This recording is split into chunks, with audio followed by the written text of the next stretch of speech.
From early supporting roles to bold, career-defining choices, this is the journey of Ren Escaño. Born in Manila, Ren began her acting journey at a young age, starting with small but impactful roles that built her foundation. Her big break came in 2019 with Adan, a bold, controversial role that thrust her into the spotlight and proved her fearlessness. This opened doors to diverse projects from hit TV series like Ang Provinciano to films across drama, romance, and horror. Ren is focused on growing beyond expectations, choosing complex roles to solidify her place as a respected and versatile force in Philippine cinemas. Ayoko nga! Kabibili ko lang ng makeup na to tapos ipapagamit niyo sa China. Ayoko sabi! Patay na si Lolo! Paano ko ba magagamit to kung ibang bahay ko sa mukha ni Lolo? Takot lang ho kayo sa bago, La. Tandaan nyo na kasi. Ganon? Parang amnesia? Ayun na nga. Tingin nga. Ayan.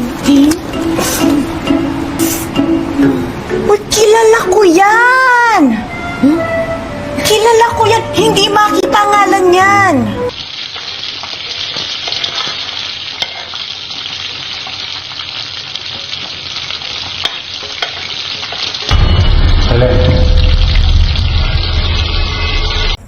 Ba't ganito ba? Magaling ako magtago ng sikreto.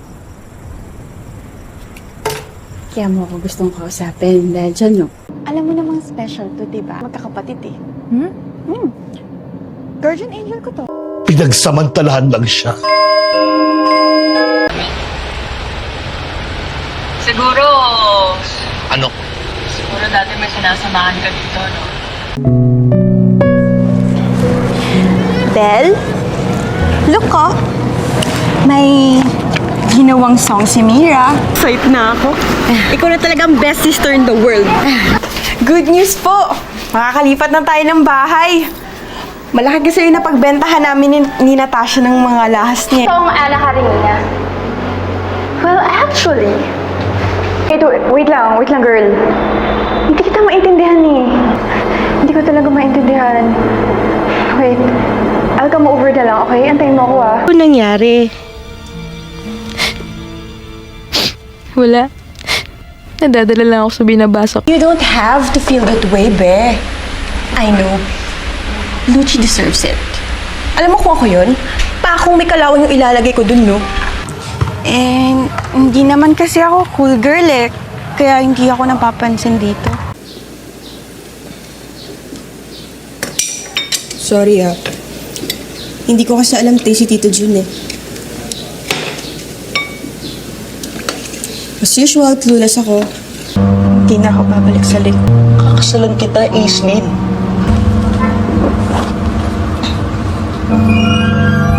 Shut up! Leave me alone. You're not my mother. Ang tanong ko, bakit ako sasama sa'yo? Yung pag-usapan, tapos na tayo.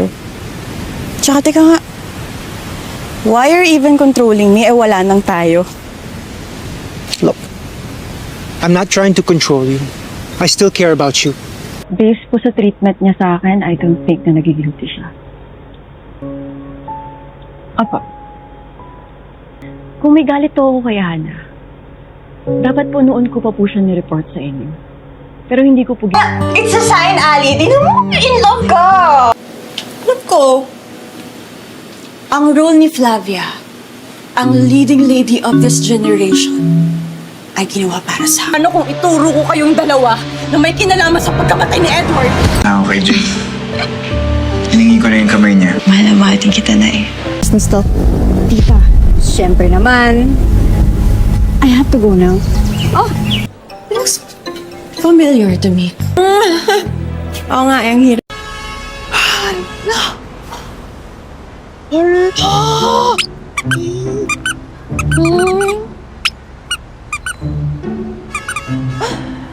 Pwede ba after na lang ng Lunes mo kukunin?